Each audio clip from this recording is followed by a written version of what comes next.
Hello everyone. I'm really glad you're here. Tonight, I want to help you let go of the day and ease into rest. I know many of you use these videos to fall asleep, and it means a lot to be part of your nightly routine. So if you haven't already, take a moment to like the video and subscribe. It truly helps. Now, settle in, close your eyes, and let's begin. Story 1. The man on the couch wasn't my dad. It was a quiet morning like most others. The sun was just starting to rise outside, casting long amber streaks across the walls of the living room. I thought I was alone in the house.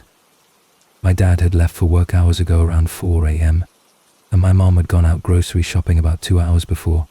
The house was still, silent except for the faint hum of the refrigerator and the occasional creak of the wooden floors. I got out of my room to grab a snack, expecting to pass through an empty living room on my way to the kitchen. But what I saw there brought me to a full stop. From where I stood, just at the corner of the hallway, I could see the top of someone's head resting on the couch, short, familiar hair. At first glance, it looked like my dad had come home early. A bit surprised, I called out, "Hey Dad, when did you get back?" I didn't hear the door. A voice answered from the direction of the couch, calm and low. "Oh, I only got back about 10 minutes ago." Something about that reply didn't sit right. The voice was slightly deeper than my dad's, and he never used that vague kind of tone. Still, I didn't think much of it. Maybe he was tired or just waking up, so I brushed off the uneasy feeling and continued walking toward the kitchen to grab my snack. But before I could reach the pantry, that same voice called out again. "So what time is Mum getting home?" I paused mid-step. That question struck me as strange. My dad rarely asked things like that. And then, more unsettling, he added, "Just wondering, kid." The word kid. My dad never used that word to refer to me. Never. The tone of voice, the phrasing, the timing, it all clashed with what I knew of my dad. A sudden sense of dread crept in. I turned around slowly, now determined to actually look at him. But when I reached the couch, my stomach dropped. No one was there. The couch was empty. No head, no body, no sign that anyone had been there at all. I stood frozen, my breath caught in my throat, my eyes flicking around the room, trying to find some other explanation. Maybe I had just imagined it. Maybe the voice came from somewhere else. But as I looked out the window behind the couch, I noticed something that sealed the horror into my bones. My dad's car wasn't even in the driveway. It never had been. He hadn't come home at all. I stood in the silence for a long while, completely unsettled. Eventually I sat back down in my room, clutching my phone, waiting for my mom to return. She walked in an hour later, bags in hand, chatting cheerfully like nothing had happened. I didn't tell her immediately. I needed time to piece together what I had just experienced. I replayed the events again and again in my head. The top of someone's head clearly visible over the back of the couch. The voice that sounded almost, but not quite like my father. The words, the timing, the questions, the chill in the air that followed. The way the house suddenly felt like it was hiding something. I had to tell someone, and I started with my closest friend later that night. What frightened me most wasn't just the fact that I had seen and spoken to someone who wasn't there. It was that whatever it was knew things. It knew my mum was out. It knew my dad was normally home around that time. It pretended to be him, even adopting just enough of his tone to lull me into responding. But it wasn't my dad. That much was certain. I began to wonder how many times it had been there when I hadn't noticed. Had I walked past that couch before without really looking? Had it watched me from other parts of the house, listening, learning, waiting for the right moment to speak? The idea that it wasn't a hallucination but something more calculated made my skin crawl. That night, I didn't sleep well. I left all the lights on, and every time the house creaked, I flinched. I kept my door cracked open just slightly, so I could peek out toward the living room, but nothing appeared. No sounds, no voices, just an unnatural quiet.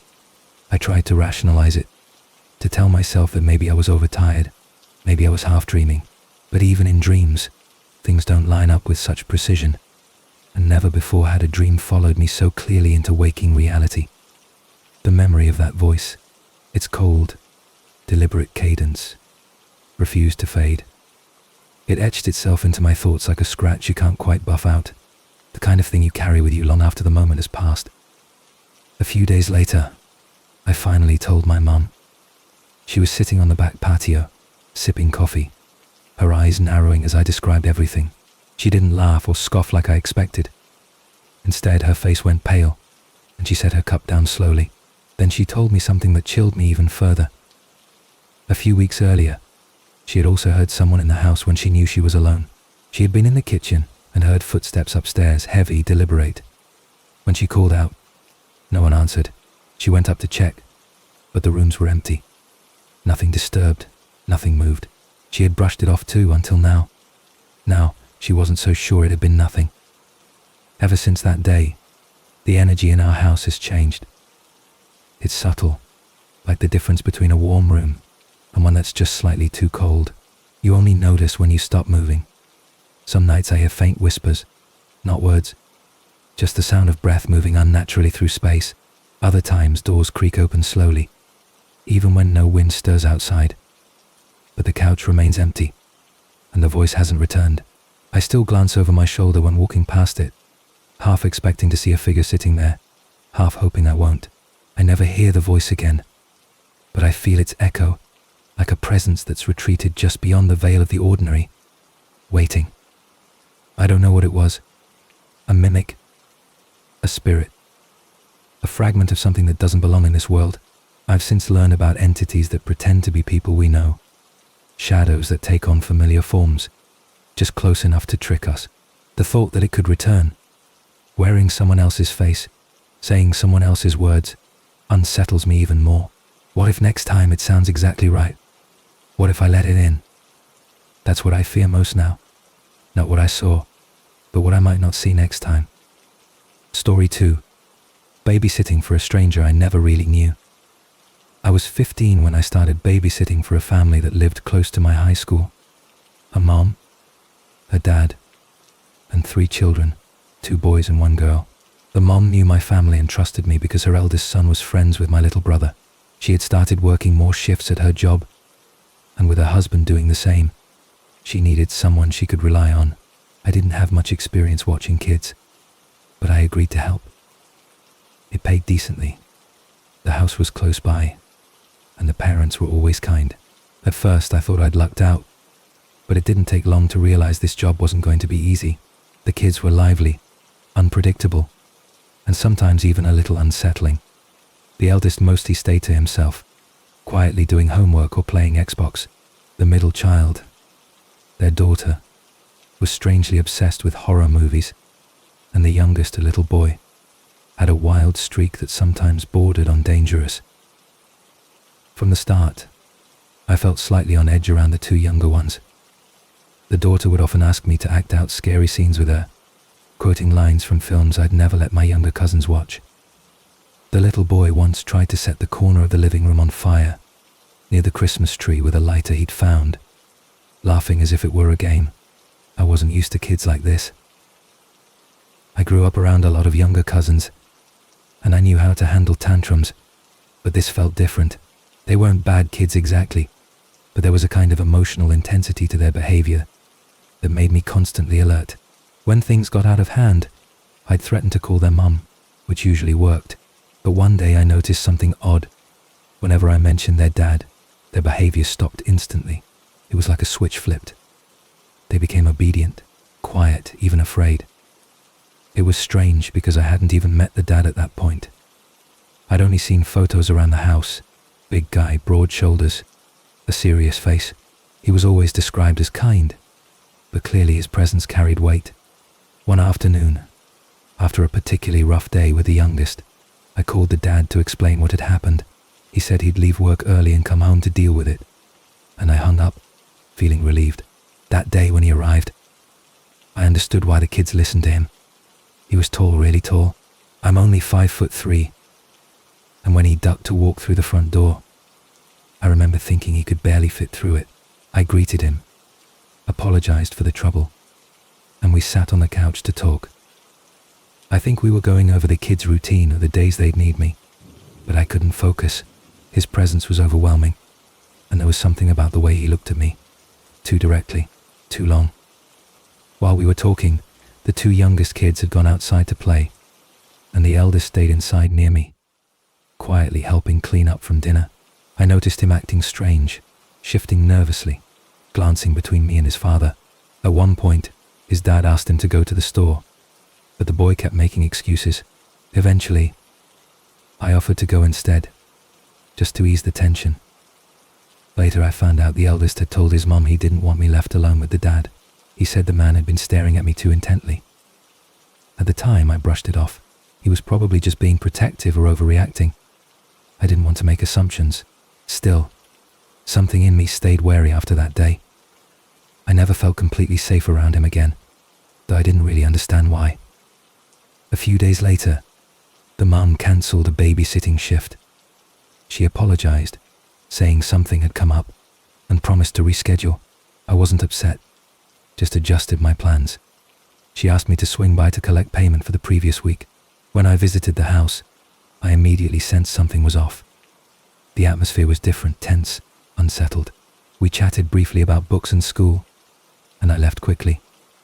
I didn't ask questions, but a gnawing unease followed me home. It wasn't until a week later that everything unraveled. I walked into my house and found my mom in tears, pacing the living room. My stepdad was trying to calm her down. I rushed to her side, confused and afraid, and she grabbed me in a hug so tight I could barely breathe. She had been trying to reach me, but my phone had died. I'd gone to babysit earlier that day, only to find the house empty. Since no one was home, I left and didn't think much of it. But my mom had feared the worst. She sat me down and began asking questions about the dad. Had anything strange happened? Had he ever said anything inappropriate or made me feel unsafe? I told her about the brief conversations we'd had, and that I'd only met him once in person. That's when she told me the truth. The man had been arrested for murder. It was on the news, though the details were vague. During interrogation, he confessed not only to killing someone at work, but also to years of domestic abuse, and hinted at having dark intentions toward others. One chilling detail stood out: his type.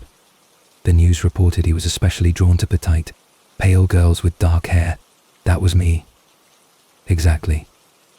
My mum sobbed with relief that I hadn't been alone with him more than once. I felt like my stomach had dropped through the floor. The realization that this man, who had shared a couch with me, and smiled calmly as we discussed dinner routines, had been capable of something so horrific made me feel sick. I didn't sleep for days. Every memory of that encounter replayed in my head, now laced with an awareness that chilled me to the bone. What might have happened if plans hadn't changed that week? If I'd been left alone with him again? I tried not to think about it, but it was impossible to ignore. A week after the arrest, I got a text from the mum. She had found a few books I'd left behind and asked if I wanted to come pick them up. I agreed, hesitantly. When I arrived, I barely recognized her. She looked exhausted, her eyes sunken, her smile strained. The kids were confused, too young to fully grasp what had happened, and she was clearly trying to protect them from the weight of it all. We sat in the kitchen for a few minutes.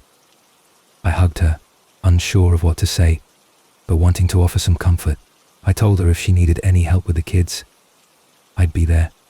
She thanked me but gently declined. She didn't want anyone associated with their family to become a target of judgment or worse. People in the community had already begun whispering, avoiding them, treating her like she'd done something wrong. I still think about them from time to time. The kids, the mother. I hope they're okay. I kept in touch with the daughter for a while, helped her transition into high school, stood up for the eldest when kids bullied him. Because of his father's crimes, it wasn't their fault. It never was. But their lives changed forever because of someone they trusted, and mine nearly did too. Now, years later, I'm older, stronger, or aware, but I still carry that story with me like a scar. It reminds me to trust my instincts, to never ignore the small alarms that go off in your head when something feels off, because sometimes those quiet warnings are the only thing standing between you and something you might not walk away from. Story 3. The grandmother who wasn't there.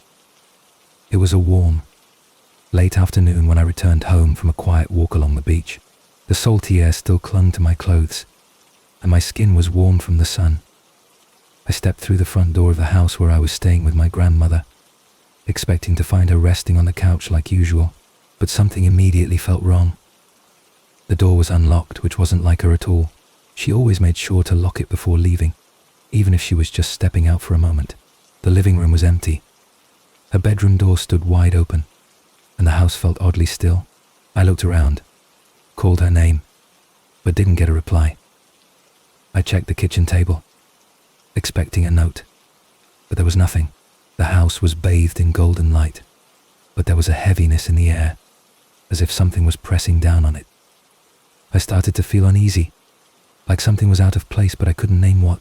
I called for her again, louder this time, and thought I heard something faint, a muffled sound, like someone calling back.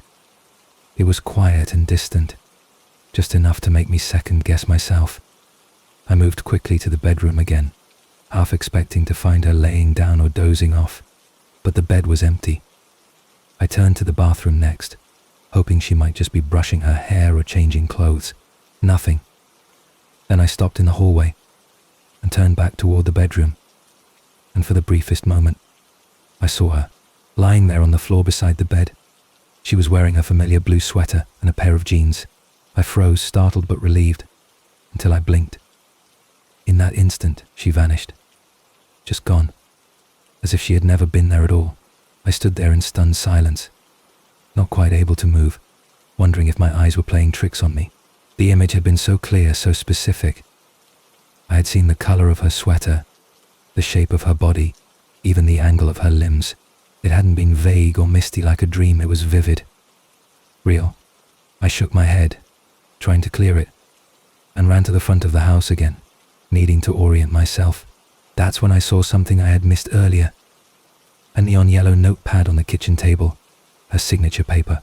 It hadn't been there before. The note read simply that she had stepped across the street for a moment and would be back soon. That didn't make sense. How had I missed it when I first walked in? It was so bright, impossible to overlook. And yet, I had seen nothing the first time I stood in the kitchen. I went outside to make sense of everything, and at that exact moment I saw her, my grandmother, not in the blue sweater, but in a completely different outfit, talking casually to the neighbor on the porch, laughing, smiling, completely unaware of the strange encounter I had just had inside the house. I didn't say anything. I didn't tell her what I had seen. A part of me didn't want to frighten her. Another part of me didn't want to hear her say something that would confirm or deny what I had witnessed. I stood there in silence, watching her, trying to reconcile the impossibility of the situation. For days the image haunted me. I kept thinking about the version of her I saw on the floor, silent and still. She hadn't moved. She hadn't spoken. She had only appeared and disappeared. Was it a trick of the light? A waking dream? A brief lapse in reality? Or had I seen something else? Something I wasn't supposed to. I couldn't explain why the sight had chilled me so deeply. She hadn't looked hurt. She hadn't looked distressed. But she had looked lifeless, like a wax figure or a vision of someone already gone. I started wondering if I had glimpsed a future moment, or a ghost of a moment that never happened.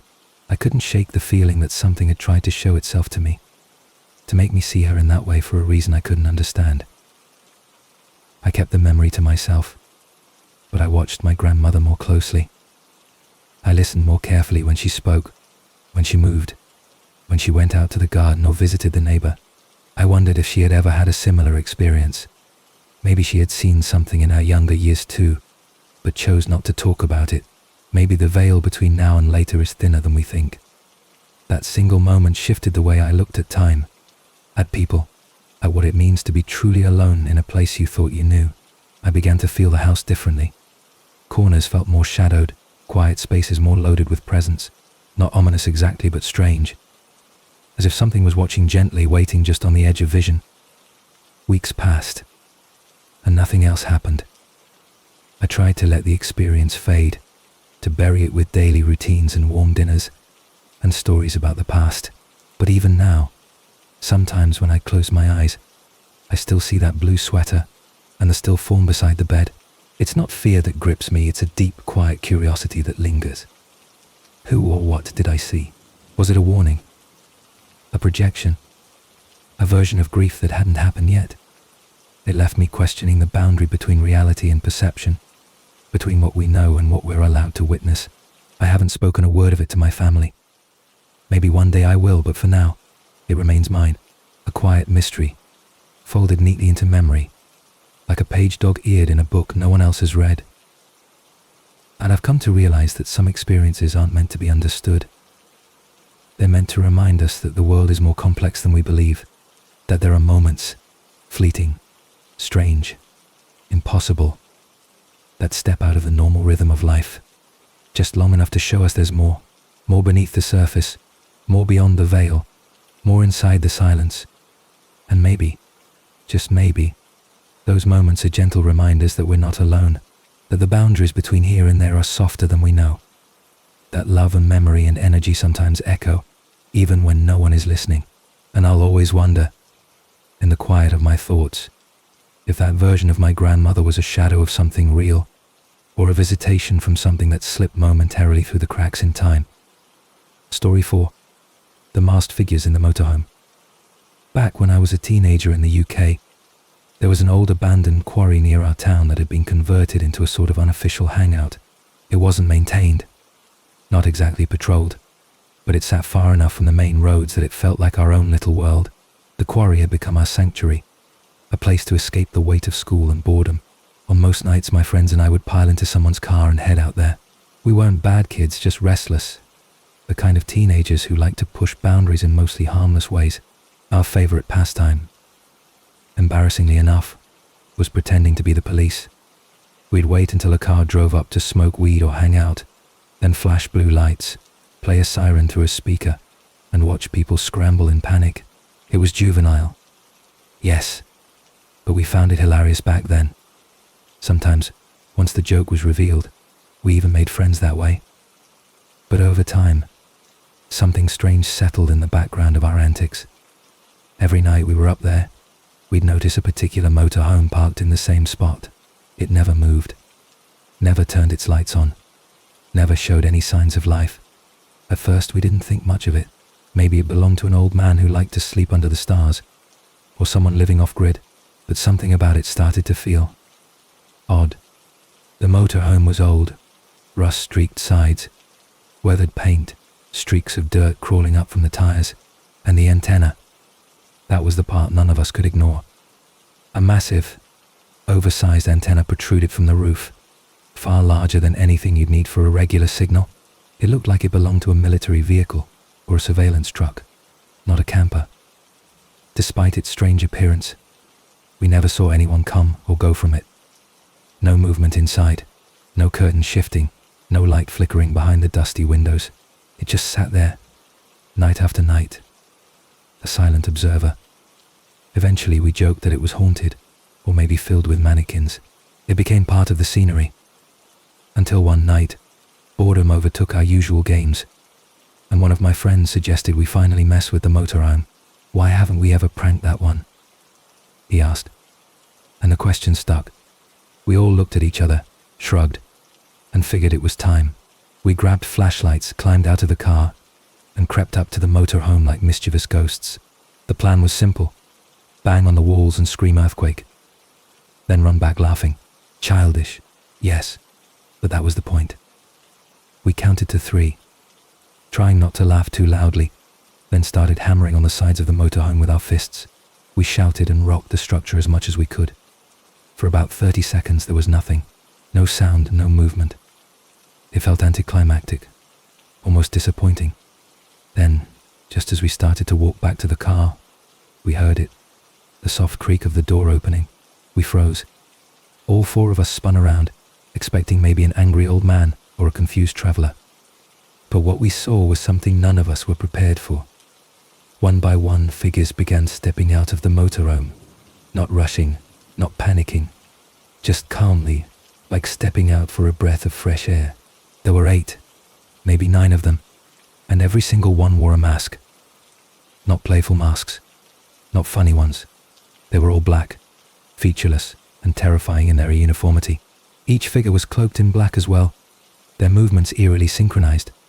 They didn't speak, they didn't shout, they didn't even flinch. They just stood there, watching us.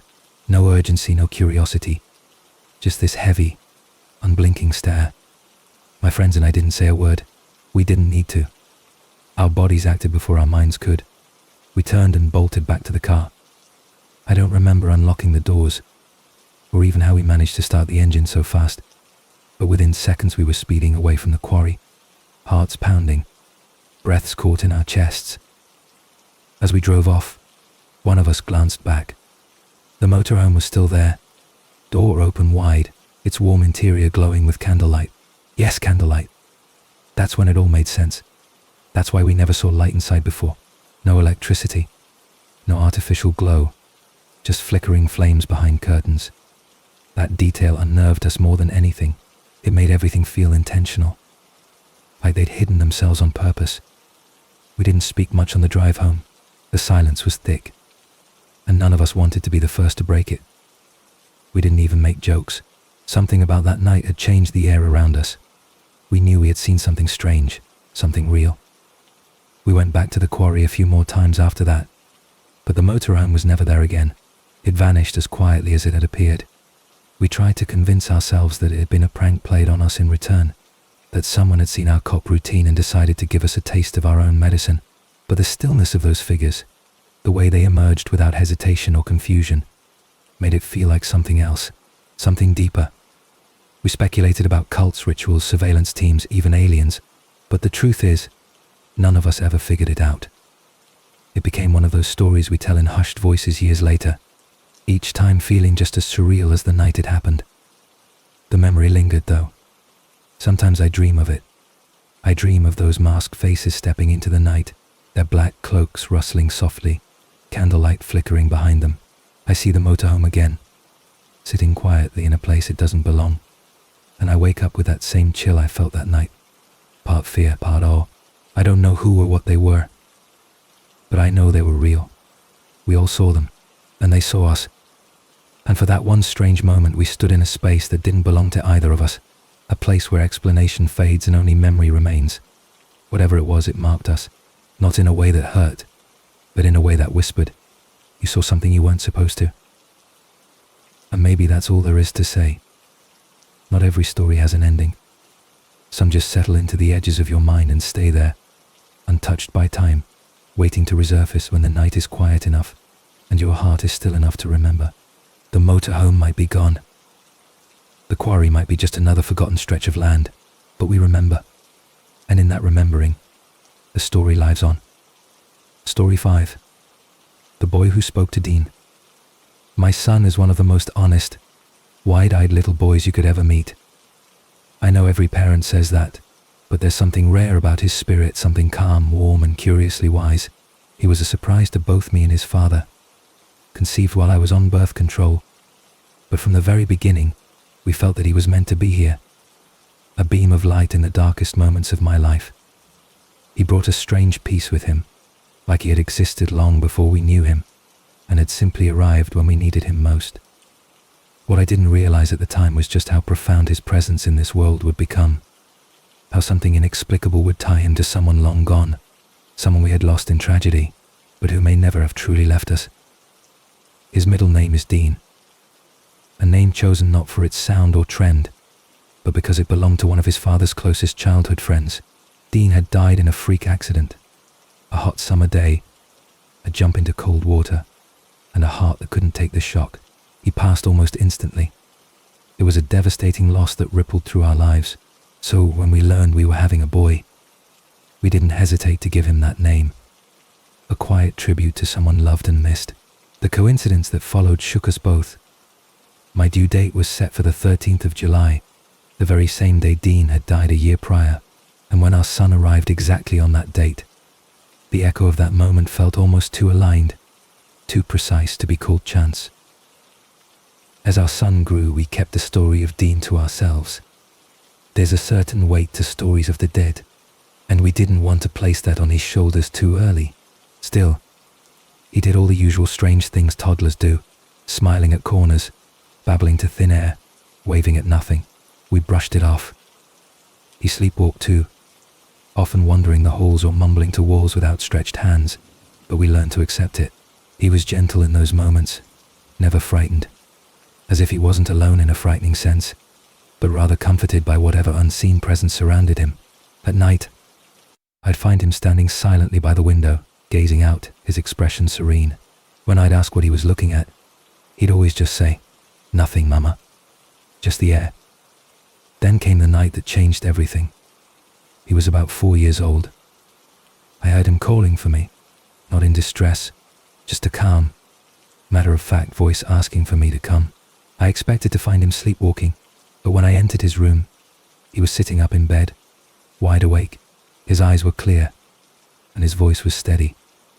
He told me there had been a boy in his room, standing in the middle of the floor, smiling, a boy with long hair, wet clothes and kind eyes. I asked if it was a dream, but he shook his head. "I woke up because I heard a splash," he said. He was already here. He was standing in water. My skin prickled as I sat beside him, stroking his hair, not knowing what to say. The next day, his father came to pick him up. I told him everything, about the splash, the boy, the long hair. He listened quietly, then nodded, and said it was time. That weekend, he sat our son down and told him about Dean, told him that his middle name came from a special friend who had gone to heaven. Then he showed him a picture of Dean, and without missing a beat, our son smiled and said, That's the boy who came to see me." He didn't hesitate, didn't waver. He was wet, and he smiled at me. He told me that water can be dangerous. My ex was stunned, and so was I. There had been no way for him to know what Dean looked like, or how he had died, but he knew. But he knew. There was something peaceful about the way he said it. He wasn't scared. He didn't ask questions. It was as if he had understood something deeper than either of us could grasp. That this boy from the water hadn't come to scare him, but to comfort him, maybe to protect him, maybe even to say thank you for remembering, for carrying his name, for being the bridge between this world and something we couldn't see. After that day, our son never mentioned the boy again, but he slept better. His sleepwalking became rare. The air around him softened, like something had been resolved. And even though he was only 4, he carried a serenity that often stopped people in their tracks, as if they could feel it too, that he had been touched by something beyond. Now he's older, and I've never pressed him about it again. I don't want to blur the purity of that memory with doubt or analysis. It was a moment that didn't need dissecting, a story that didn't need explaining. It simply existed, a ripple across the surface of our lives, soft and quiet, but unforgettable. I often wonder what it means, whether our lost loved ones do, in fact, reach across the veil to visit us, whether children, so unclouded by the weight of disbelief, can see what we cannot. I think, deep down, we already know the answer. The way he smiled when he saw Dean's photo, that was not recognition, that was reunion. And I think that, for a brief time, the boy who died in the water returned not as a ghost, but as a guardian. And so, we go on living. The days pass, the seasons shift, and our son continues to grow into himself. But I keep that night close, folded like a note I never want to lose. A quiet confirmation that some stories don't end where we think they do. That love and memory have currents of their own. Sometimes they rise up, like a boy standing in water at the foot of a child's bed, smiling gently, asking nothing, offering only peace. Story 6. The man who tried to force his way into my car. Working second shift had become routine for me. I clocked in at 5 p.m., worked until 1 a.m., and by now the drive home was something I could do with my eyes closed. The streets were quiet at that hour, painted in that haunting shade of silver by dim streetlights. I had 2 usual routes. One took me past a fast food strip, burgers, burritos, and the comforting buzz of a 24-hour joint with glowing neon signs. The other road took me straight to the highway, faster but lonelier, devoid of any comfort stops or signs of life. On that particular night, my stomach decided the route for me. I left work a bit early, at 12:30 a.m., and turned toward the burger place. I figured I'd grab a bite and head home with full hands and tired eyes. But just as I pulled out of the parking lot and made my way toward the intersection near the train tracks, something caught my attention. A spider, large and looming, had spun a web between my side mirror and the window. I hate spiders. Always have. But this one was on the outside, thankfully, and so I kept my windows rolled up and focused on the music pouring softly through the speakers. I pulled up to the tracks as the barrier started to come down. No need to rush it. I'd wait it out, eat a few fries, and let the train pass like always. But then, out of the corner of my eye, I saw movement. Slow, staggering movement. A man was approaching from the shadows. Dirty clothes, messy hair. Probably in his 30s, though his haggard appearance made him look much older. He didn't say anything at first, just stood next to the passenger side of my car. I assumed he was homeless. Our town had a few drifters, and they usually kept to themselves. I didn't roll down the window, of course. I kept my eyes forward, pretending not to notice, hoping he would just move along. But then he stepped closer, right up to the driver's side window, and tried the door handle. My heart jumped. Thank God for automatic locks. He tugged once, then twice, then started banging on the window. I scrambled for my phone, but in my panic, I dropped it between the seat and the console. He kept shouting something I couldn't fully make out. Slurred words, aggressive, demanding. My hands trembled as I reached for the phone again, finally grabbing it and hitting 911. My voice shook as I explained where I was and what was happening. I could barely breathe, my eyes flicking between him and the train that was still roaring by. That's when he started circling the car, trying each door one by one, yelling now, his fists pounding against the glass. He called me names I won't repeat, told me to get out, said he just wanted to talk, that he needed a ride, that I had no right to ignore him. My panic turned physical. My chest tightened, and my vision narrowed. I remembered the nightstick I kept under my seat for emergencies, but I couldn't think clearly enough to reach for it. I was frozen. The train finally passed, and the barrier lifted, but I was paralyzed. I didn't want to run him over, but I didn't want to stay. Then he climbed onto the hood. I could feel the weight shift as he slammed his hands against the windshield. I screamed, begging the dispatcher to hurry, trying to decide whether I should make a run for it or sit perfectly still. In what felt like eternity, but was likely just minutes, the red and blue lights of a patrol car cut through the night. The man leapt off the hood and took off into the darkness. One officer gave chase while the other pulled up beside me, motioning for me to park by the burger place and wait. I followed his lead, hands still shaking, lips trembling as I tried to explain everything through the blur of adrenaline. He nodded patiently, calming me down with soft words and steady presence. He told me I'd done everything right, stayed in the car, locked the doors, called for help. Then, offhandedly, he said, "Good thing your windows were up." That's when it hit me. The only reason they had been up was because of that spider.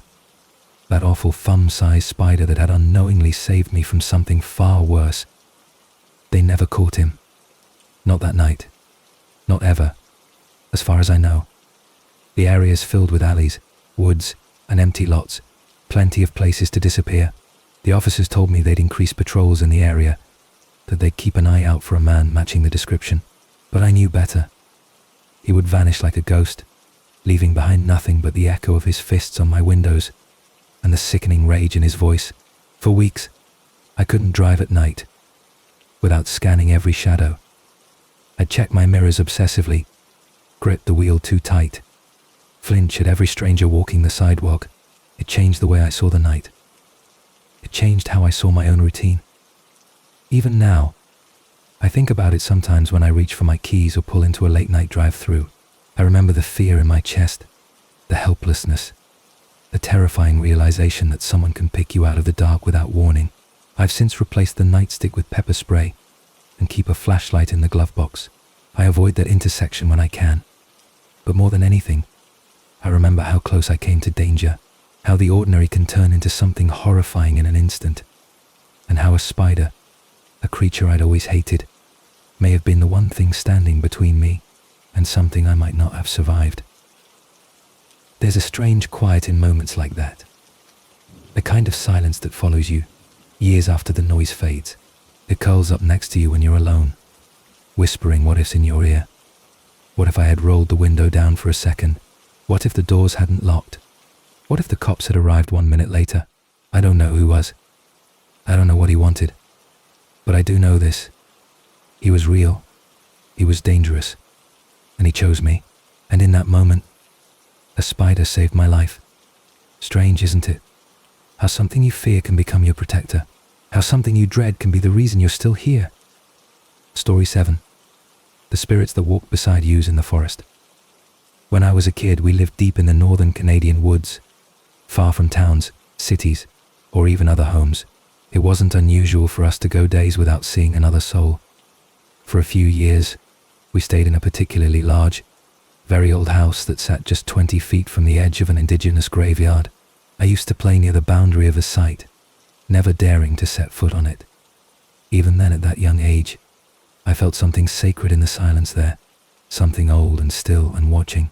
A river ran past the house, its waters calm and glassy by day, but at night it sounded different, more like whispering than flowing.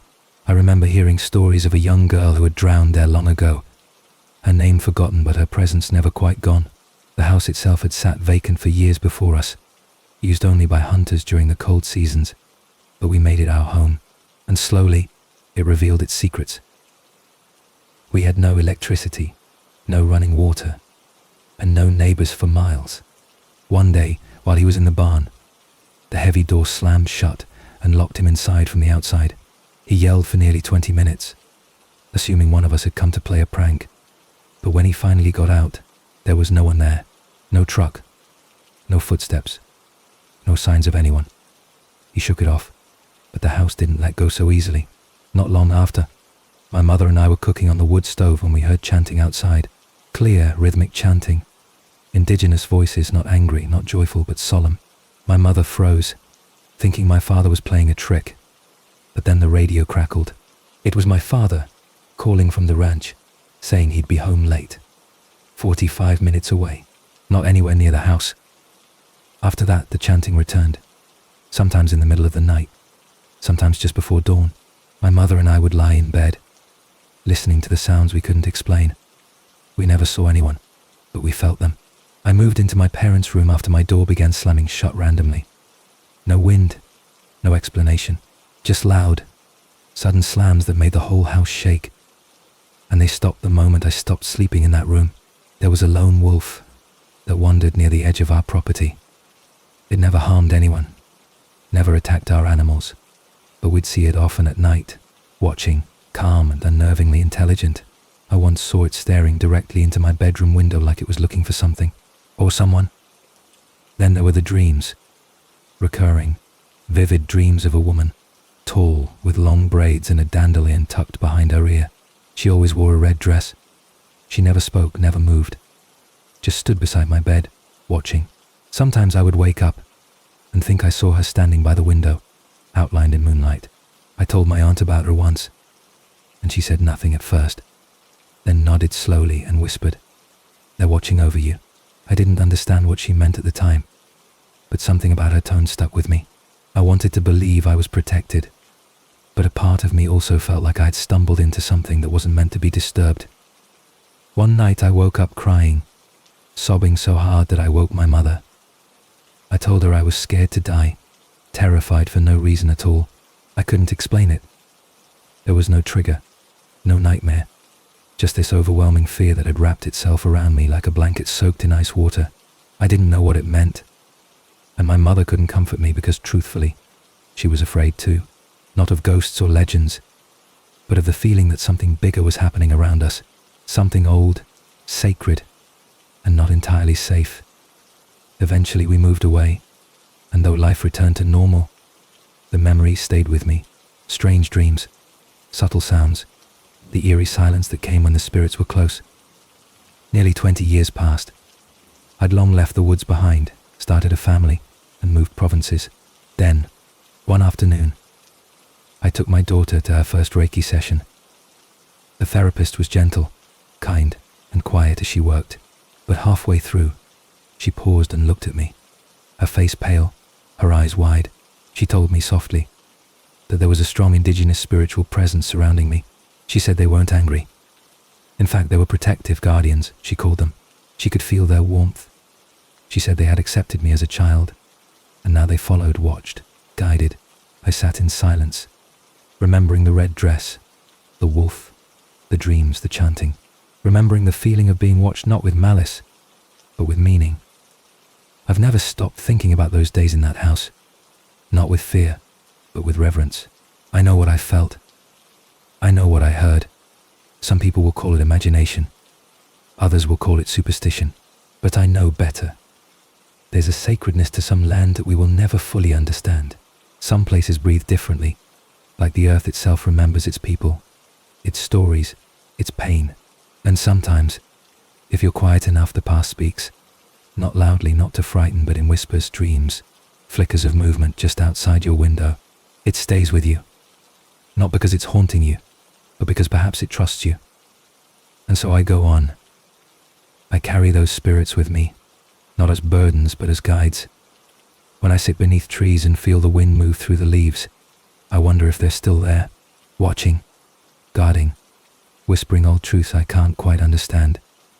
And when my daughter dreams of women in red dresses or walks out into the woods with a strange calm I recognize, I know that the line between worlds is thinner than we think, and that some of us have chosen to stand quietly in that space between, part witness, part wanderer, and always listening. Story 8. The red-eyed man outside my window. When I was 11 years old, we lived in a quiet house on the edge of a small rural town. My bedroom faced the backyard, which led into a wide-open field that seemed to stretch forever. At night the field would go black, with only the moon offering its silver glow to mark the edges of the earth. We had no fences, just a short patio, a few trees, and beyond nothing but waving grass and quiet shadows. I liked the solitude. I liked the stillness. But what I didn't like was the window. It was a large old thing with a thin curtain that barely covered it. At night, it turned into a dark mirror, and I often had the uneasy sense that something on the other side might be watching.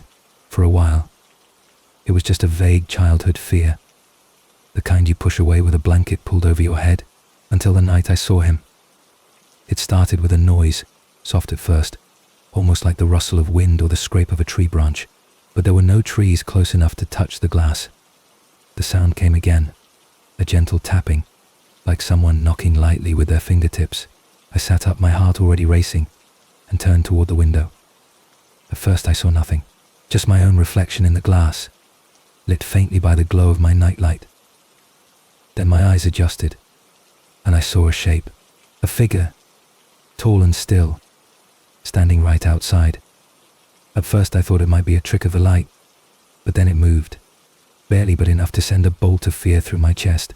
I could make out a head, shoulders, long arms, and then, most clearly, 2 glowing red eyes. They weren't just reflecting light.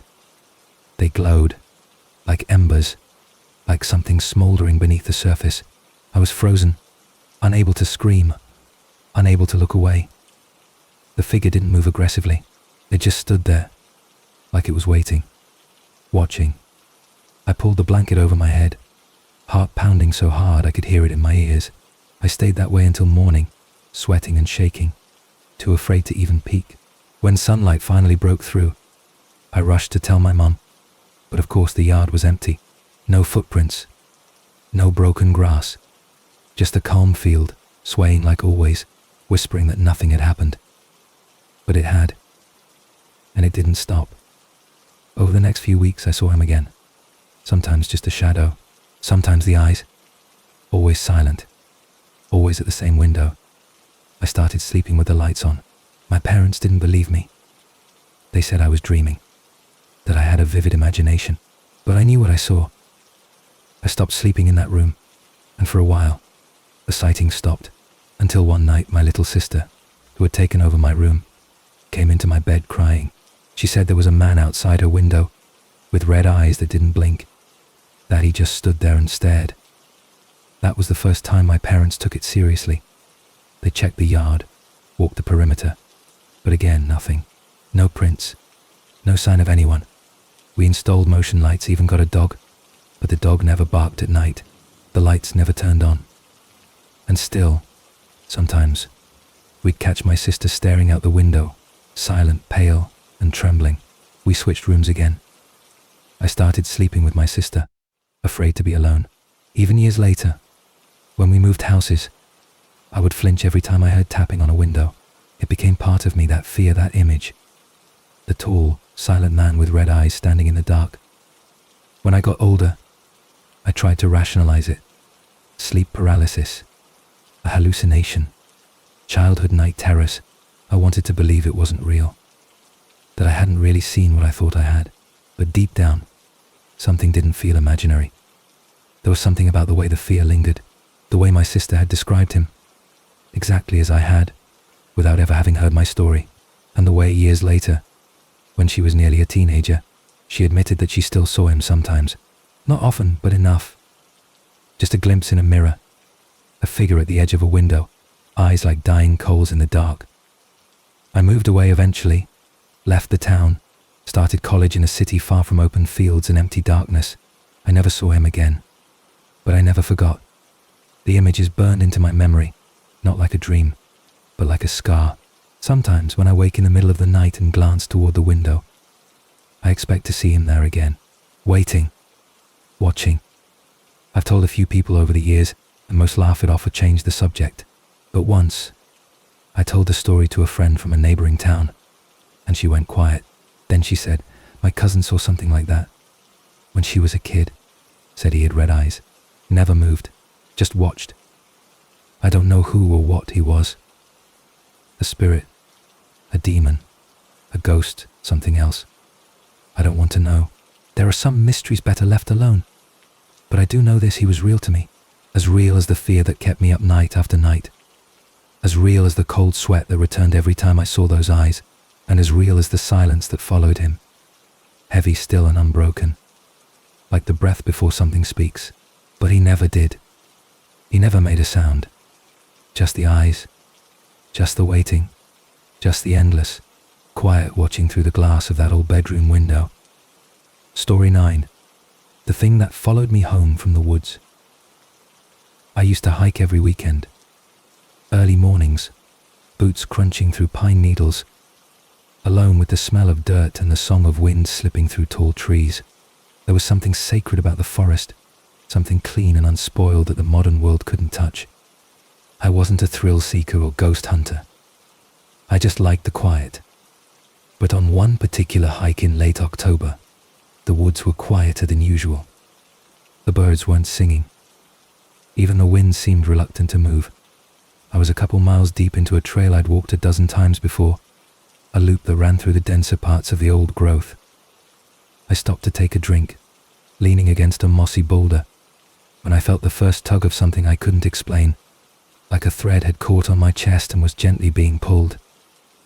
I scanned the forest, expecting maybe a deer, a rustle of movement, but everything was still. I wasn't afraid yet, just alert. I chalked it up to being alone, maybe a touch of paranoia, but then I heard it. Not footsteps, not a branch snapping, just breathing. Heavy, steady breathing, like someone standing just beyond the tree line, close enough to hear, too far to see. I called out. No answer. The breathing stopped. I waited, holding my breath, trying to make sense of the feeling crawling up my spine. Then, very faintly, I heard it again. Closer. I turned around, but there was nothing, just the endless trees and shadows deeper than they should have been. I decided to finish the loop quickly, picking up my pace. But no matter how far I walked, the sense of being followed didn't leave. Once or twice, I thought I caught something out of the corner of my eye. A shape too tall, too narrow to be a tree, slipping between the trunks like smoke. I didn't run. Something told me not to. Something told me it would be worse if I did. So I walked, steady, even though my heart was racing and my mind screamed for me to get out. I made it back to my car, just as the sun dipped below the horizon. The moment I shut the door, the spell broke. The forest felt distant again. But when I looked into the rearview mirror, I swear, just for a second, I saw something tall and black standing at the edge of the trail, watching me leave. That night, I couldn't sleep.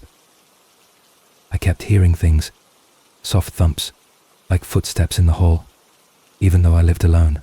My cat wouldn't stop staring at the front door, her tail twitching low and slow. Around midnight I heard a whisper. Not from outside, but from inside my apartment. My blood turned to ice. I checked every room. Nothing. I slept with the lights on, and the cat curled against me, more for my comfort than hers. Over the next week, the sounds continued. Shadows lingered longer than they should have.